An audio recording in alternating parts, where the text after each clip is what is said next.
Bugün şehadete yükselmişem ben. Teki bölünmesin koyana vətən. Ruhum sizinledi, köçürdü beden. Koymadım düşmeni girsin yurduma. Fəxr elə oğlunla ağlama bana. Şəhidlik ən uca zirvədir inan. Bunu təsdiq edir müqəddəs Qur'an. Mənəm o əl çatmaz zirvədə duran. Cənnəti bəxş edir Rəbbim quluna.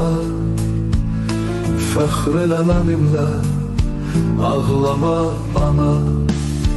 Vətəni canımdan üstün bilmişəm. Xalqın tərəfindən mən sevilmişəm.